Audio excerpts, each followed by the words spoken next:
Mental math कक्षा 10 आप अपनी स्क्रीन पर देख रहे हैं। मैं हूं हरी सर और आप सभी बच्चे देख रहे हैं आपका अपना YouTube channel math with Hari sir special Hindi medium के बच्चों के लिए।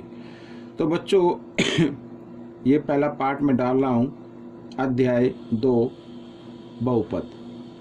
तो आप वीडियो को पूरा देखें, स्किप ना करें और देखकर प्रैक्टिस जरूर करें, ठीक है। तो करते हैं शुरू प्रश्न नंबर 1 से। उससे पहले मैं आपको बताता हूँ, यहाँ पर जैसा कि आप देख रहे हैं वास्तविक संख्याएं और ये है सेकंड अध्याय। यहाँ पर ये आप देख रहे हैं सभी जितने भी आप देख रहे हैं ये हैं सब फॉर्मूले, ठीक है ना। ये आपको लर्न होने चाहिए तभी आप इसको आसानी से कर पाएंगे। आइए करना शुरू करते हैं। तो बच्चों क्या कहता है यहाँ पर प्रश्न नंबर 1, ठीक है। शून्य ज्ञात करने हैं। क्या ज्ञात करने हैं? शून्य ज्ञात करने।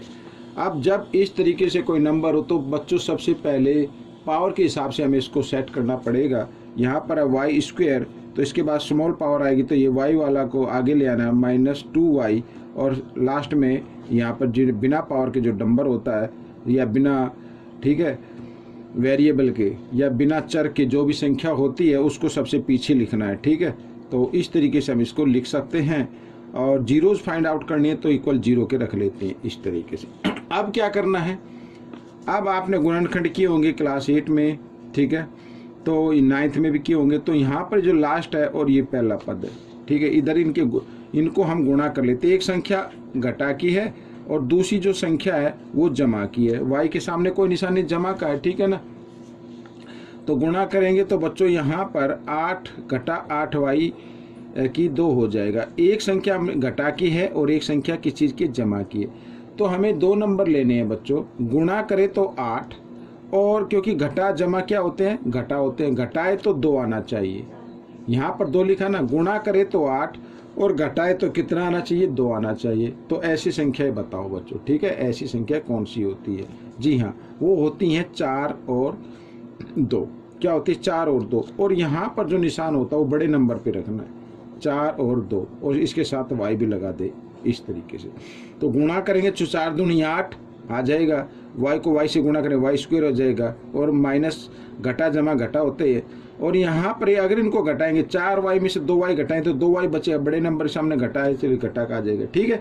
तो अब हमें क्या करना है, यहाँ पर जो घटा 2y लिखा हुआ है उसकी जगह पर हमें ये इसके गुणनखंड लिखने हैं, ठीक है। आइए करना शुरू करते हैं। y की 2 घटा 4y और जमा 2y इस तरीके से, और ये जो तीसरा पद है इसे यूं का यूं लिखना है, ठीक है। तो घटा 2y के गुणनखंड हमने लिख दिए हैं, ठीक है। आइए अब आगे कर लेते हैं। अब इसमें से हमें क्या करना है, 2-2 का जोड़ा बना लेना है। अब इस जोड़े में से कॉमन नंबर देखो कौन सा, जो दोनों पदों में y है। y इधर भी इधर भी, तो y को हमने लेना बाहर। तो यहाँ पे y की पावर 2 है तो 1 पावर बच गई, ठीक है। इस तरीके से घटा 4, y तो पहले ही आ गया बाहर। तो अब यहाँ पर ये जमा का निशान, तो जमा का निशान लगाना है। अब इन दोनों पदों में कौन सा उभयनिष्ठ नंबर, ठीक है। ये देखो अब कौन सा उभयनिष्ठ नंबर, तो उभयनिष्ठ नंबर 2 है। 2 के पार्ट में 2 भी आएगा, 8 भी आएगा, तो 2 लिखा लीजिए बाहर, ठीक है। ब्रैकेट डालिए और यहाँ पर क्या रह जाएगा, y रह गया, और जमा घटा घटा तो 2 चौक 8 इस तरीके से। आपके दोनों ब्रैकेट में नंबर जो हैं वो बच्चों एकदम बिल्कुल सेम नंबर आएंगे, ठीक है ना। ऐसे मत देख, मतलब आएंगे ये ऑटोमेटिक आएंगे, लेकिन आप ये मत करना कि अगर नहीं आए तो दोनों में एक जैसे नंबर लिख ले, ये भी गलत होगा, ठीक है। तो एक तो जो ब्रैकेट से बाहर है उस नंबर को लिख लीजिए, इधर इक्वल 0 ये लगा लेते हैं। तो y जमा 2, ठीक है। और एक जो y जो ब्रैकेट में उनमें से एक ब्रैकेट वाले नंबर को आपको लिखना है इस तरीके से। अब y का मान निकाल लेते हैं, तो ये घटा 4 इधर आकर जमा 4 हो जाएगा, ठीक है।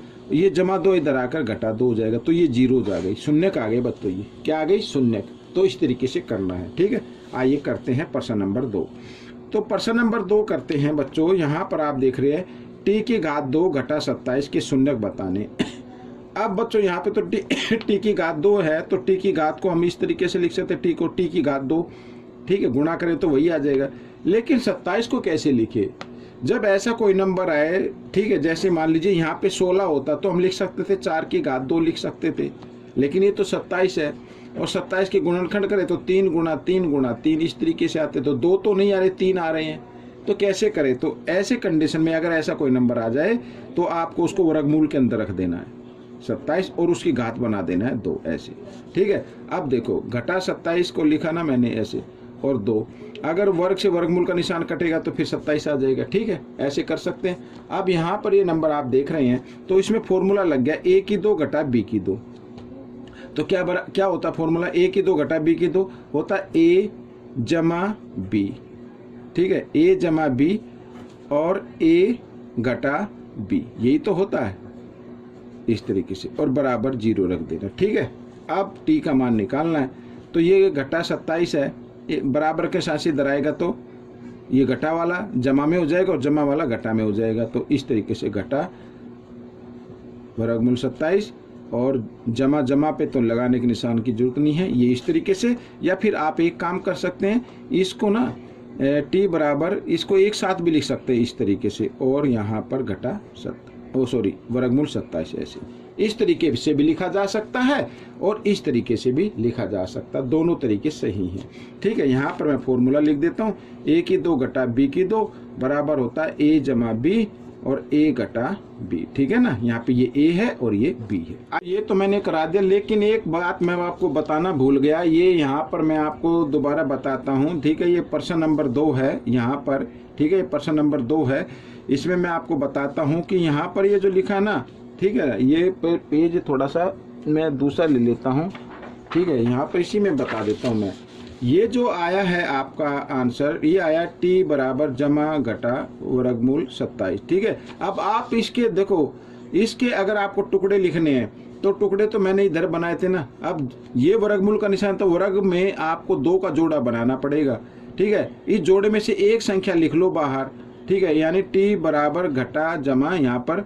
ठीक है, जोड़े में से एक संख्या बाहर निकाल लो, और जिसका जोड़ा नहीं बन रहा, इस 3 का नहीं बन रहा है, तो इसको आप अंदर ही रहने दें इस तरीके से। तो ये आपका फाइनल आंसर है बच्चों, ये आपका क्या फाइनल आंसर है। समझ में आया? तो इस तरीके से आपको ये करना है। आइए करते हैं प्रश्न नंबर 3। तो प्रश्न नंबर 3 भी हमें कुछ इसी तरीके से कर लेना है। अब 6 है, ठीक है, y की तो 6 इधर लिखेंगे हम। ठीक है ना, और यहाँ पर वर्गमूल का निशान लगा दो इस तरीके से, और y पे मत लगाओ, और इसकी घात लगा दो 2, और घटा यहाँ पर 3 के ऊपर भी लगा दो वर्गमूल का निशान इस तरीके से। तो a की 2 घटा b की 2 हो गया। तो क्या होगा अब a जमा b, यानी ये a जमा b। ठीक है, ये हो गया, ये तो हो गया, और a घटा b, ये a भाई वर्गमूल का निशान y पे नहीं आना चाहिए, घटा b इस तरीके से करना है। ठीक है, ये हो गया। अब हमें y का इक्वल 0। ठीक है, अब y की वैल्यू निकाल लिए, तो बराबर इधर ये जमा इधर आकर घटा हो जाएगा। ठीक है, और यहाँ पर घटा 3 और नीचे क्या आ जाएगा घटा, घटा तो एक ही बार आ गया ना, तो यहाँ पे आ जाएगा 6, ये गुणा में ना इधर आकर भाग में हो जाएगा। ठीक है, इस तरीके से। अच्छा, ये भी ये घटा का तो ये हो जाएगा जमा में लगाने लिखने की जरूरत नहीं है जमा का निशान, तो आप इस तरीके से इसको लिख लें। ठीक है, अगर अब आप यहाँ पे भी काट सकते इसको, क्योंकि दोनों वर्गमूल है। ठीक है, वर्गमूल में कर सकता है 3 एकम 3, 3 दूनी 6, और 3 एकम 3, 3 दूनी 6 इस तरीके से। तो y का मान क्या आ जाएगा, तो y का मान आ जाएगा घटा 1 बटे वर्गमूल 2, क्योंकि यहाँ पर 1 का वर्गमूल तो 1 ही होगा, कट गया ना, तो यहाँ पे 2 बचा इस तरीके से, और 1 बटे वर्गमूल 2। लेकिन अगर आप चाहें तो इसको इकट्ठा भी लिख सकते हैं, जमा घटा का निशान लगा के इस तरीके से। ठीक है, 1 बटे यहाँ पे वर्गमूल 2, इस तरीके से भी आपका आंसर लिखा जा सकता है। ठीक है, तो ये प्रश्न आपका हल हो गया। आइए करते हैं प्रश्न नंबर 4। प्रश्न नंबर 4 क्या कहता है, देखो प्रश्न नंबर 4 कहता है बच्चों यहाँ पर कि घात बतानी है, बहुपद की क्या बतानी है, घात बतानी है। घात वो होती है बच्चों, अगर बहुपद में जो सबसे बड़ी पावर होगी ना, सबसे बड़ी घात होगी, सिर्फ वही लिखते हैं। ठीक है ना, अब यहाँ पर आप इसको चाहे तो पूरा कर सकते हैं, अदरवाइज देखो यहाँ पर लिखा, ये लिखिए संख्या a जमा b जमा c की 2 के फॉर्मूले में लिखी है। ठीक है, आप कहेंगे यहाँ तो घटा का निशान है, तो घटा का निशान ब्रैकेट में डाल लेना, कोई दिक्कत नहीं है। ठीक है, और ये बराबर होता है a की 2, ठीक है, जमा b की 2 और जमा c की 2। ठीक है, और जमा 2ab जमा 2bc और जमा 2ca। ये फॉर्मूला आपको याद होना चाहिए, तभी आप इसको कर पाएंगे। तो यहाँ पर बच्चों a की 2, तो a क्या है, जेड की 4 है तो इसकी 2 लगा लेते हैं, ठीक है। बी की 2, बी क्या है, यहाँ पर घटा 2 मान लो, बी की 2 घटा 2 मान लो तो घटा 2 की 2 कर लेते हैं। और सी क्या है, जेड की 2 है तो इस तरीके से यहाँ पर 2 डाल देते हैं।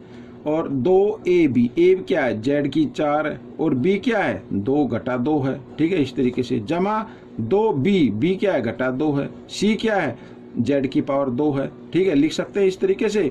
बाकी इतना लंबा लिखने की जरूरत नहीं है आपको, क्योंकि आपको तो सिर्फ घात बतानी है ना। 2 सी ए, सी क्या है, जेड की 2 है और ए क्या है, जेड की घात 4 है, ठीक है। इस तरीके से अब बच्चों एक घात अंदर होती है, एक घात बाहर होती है, तो उस कंडीशन में हम क्या कर देते हैं, गुणा कर देते हैं, घातों की 4 दूनी 8 आ जाएगा, ठीक है यहाँ पर। और घटा को जब 2 बार गुणा करेंगे तो 2 दूनी कितना आ जाएगा, 4 आ जाएगा, ठीक है। इसी प्रकार फिर वही एक घात अंदर है, एक घात बाहर है, तो क्या आ जाएगा, जेड की घात 4 आ जाएगा, ठीक है यहाँ पर। और जमा यहाँ पर तो घटा जमा घटा, घटा का निशान आएगा ये, तो घटा 2 दूनी 4, 4 जेड की घात 4 आ गया, ठीक है। यहाँ पर घटा जमा घटा, ये भी घटा होगा तो 2 दूनी 4, 4 जेड की 2 आ गया, ठीक है। और यहाँ पर जमा, ठीक है। अब जेड की घात 2 और जेड की घात 4, ये तो बीच में गुणा का निशान है, तो गुणा के निशान में घातें हमेशा क्या होती है, जमा हो जाती है। 4 और 2 6। अब बताओ सबसे बड़ी घात कौन सी है, सबसे बड़ी घात तो 8 है ना, तो इसका आंसर क्या होगा, 8 होगा। इस बहुपद की घात कितनी है, सबसे बड़ी घात जो होती है उसी को बताते हैं, ठीक है। तो 8 है इसमें सबसे बड़ी घात, तो इसका आंसर क्या है, 8 है, ठीक है। आइए करते हैं प्रश्न नंबर 5।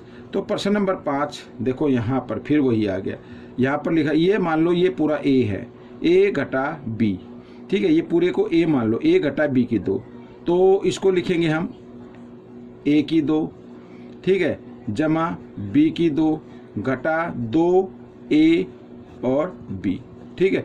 और ये संख्या इधर x की घात 3 जमा x की घात 2 जमा x जमा 1, ठीक है। इस तरीके से फिर वही एक घात अंदर है, एक घात बाहर है, तो क्या करना, गुणा कर देंगे, 2 दूनी 4, एक को 2 बार गुणा करेंगे एक ही रहेगा, ठीक है। यहाँ पर 2 एकम 2 घटा आएगा, घटा 2x की 2 आ गया, ठीक है। इस तरीके से ये आ गया, ये तो हो गया एक ब्रैकेट और ये हो गया दूसरा ब्रैकेट, x की घात 3 जमा x की घात 2 और जमा x जमा 1।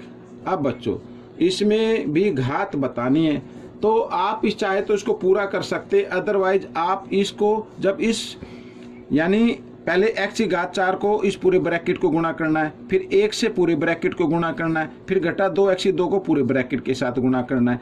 अगर हम x की घात 4 से इस पूरे ब्रैकेट की गुणा करते हैं इस तरीके से, ठीक है ना, ऐसे गुणा करते हैं, तो आपको क्या करना, देखो x की गुणा x से 7 होगी तो x ही रहेगा, लेकिन घातें क्या हो जाती, जमा हो जाती, 4 और 3 कितना आएगा, 7 आएगा। फिर इधर ये इधर भी घातें क्या हो जाएंगी, जमा हो जाएंगी, 4 और 2 6 आ जाएगा। और यहाँ पर x है, यहाँ भी x है, तो गुणा करेंगे तो x की घात इसमें भी जमा होगी, क्योंकि इसकी घात 1 मानते, 4 और 1 5 और जमा 1। इसी प्रकार ये आ गया, ठीक है, क्योंकि सबसे बड़ी पहले घात यहाँ थी, अब यहाँ पर ये छोटी घातें हैं, तो मेरे को नहीं लगता, मतलब लगता क्या ये है कि इससे बड़ी घात कोई आएगी नहीं। तो आप चाहे तो इसको और भी गुणा कर सकते हैं, 1 से इसकी गुणा कर सकते हैं, घटा 2x की 2 की गुणा कर सकते हैं, ठीक है। तो सबसे बड़ी घात इसमें क्या आएगी, 7 आएगी, ठीक है। सबसे बड़ी घात क्या आएगी, 7 आएगी, ये आपका उत्तर है। इससे बाकी जो घात होंगी इस 7 से छोटी ही आने वाली हैं गुणा करने पर, तो इसका आंसर ये आ गया। आपको पूरा करने की जरूरत नहीं, आपका आंसर आ गया, ठीक है ना। तो इस तरीके से क्वेश्चन हो गया। तो बच्चों ये पार्ट ज़्यादा बड़ा ना हो इसलिए इसमें मैंने 5 क्वेश्चन रखे हैं, तो अगले 5 क्वेश्चन मैं अगले पार्ट में बताऊंगा। आपको ये वीडियो कैसी लगी मुझे ज़रूर बताना, और इसमें से सीखकर दूसरे बच्चों को ज़रूर सिखाना है, ठीक है ना। प्रैक्टिस करनी है, अच्छी रैंक लेके आनी है, अच्छे मार्क्स लेके आने। मिलेंगे नेक्स्ट पार्ट में, तब तक के लिए धन्यवाद।